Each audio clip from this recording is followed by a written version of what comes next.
C'est l'événement de cette fin d'année. Henri Matisse enchante le Centre Pompidou de ses couleurs extraordinaires. Pour le 150e anniversaire de sa naissance, l'exposition rend un vibrant hommage à celui que l'on surnomme le peintre du bonheur, en réunissant 230 œuvres incontournables, dont certaines n'avaient pas été vues dans la capitale depuis 50 ans. Pour l'occasion, cette célébration déroule la carrière de l'artiste en un roman, découpé en 9 chapitres, allant de ses premières expérimentations au tournant du XXe siècle à ces derniers papiers découpés monumentaux au début des années 1950. Dès la première salle, nous sommes éblouis par les couleurs réjouissantes d'un artiste qui se cherche encore, comme il le fera toute sa vie d'ailleurs, se renouvelant sans cesse. Nous découvrons avec émotion cette petite toile de Cézanne, acquise par le jeune peintre en 1899, en contrepoint de son apprentissage académique du Louvre. Matisse rompt avec les règles pour suivre ce père spirituel jusqu'à ce qu'il s'en sépare enfin, en offrant sa toile au Petit Palais en 1937, au moment où il peut s'affranchir véritablement du maître. Et c'est en 1905 que Matisse va basculer tout entier dans la couleur pure, une rupture franche qui lui vaudra le nom de Fauve lors du Salon d'automne, aux côtés de ses amis André Derain et Georges Rouault.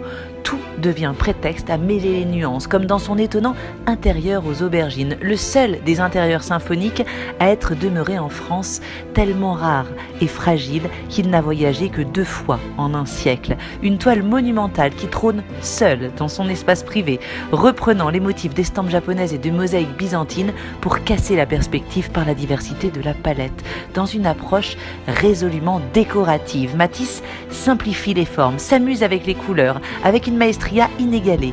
Il fait des motifs décoratifs, habituellement placés en second plan, des sujets à part entière de ses compositions. Personne avant lui n'avait osé aller aussi loin. S'ensuivent ses expérimentations cubistes dans les années 1910, avec cette étonnante tête blanche et rose dans une géométrie fracassante. Mais Matisse ne se contentera jamais de faire comme les autres. À une époque où la forme se brise en morceaux sous les lignes de Picasso, où la peinture vole en éclats sous l'impulsion de Duchamp, Matisse, lui, propose l'explosion de la peinture de l'intérieur en dynamitant les couleurs bleu, rouge, orange, des tonalités exubérantes, stridentes, flashy, presque pop.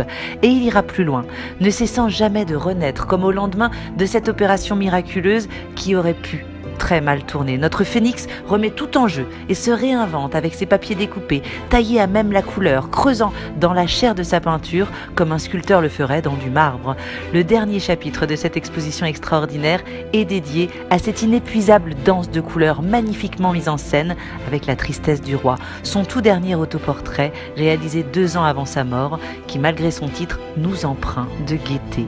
Un accrochage certes tout en retenue, dans une sobriété rigoureuse qui laisse pleinement chanter l'étoile d'un artiste qui avait à cœur de guérir les autres avec son art, lui qui confiait ses œuvres à ses amis malades en espérant qu'elles les soulagent un peu. Un optimiste sans âge dont Louis Aragon aimait dire qu'il était un cadeau pour notre monde malade. Rien n'aura jamais été aussi vrai.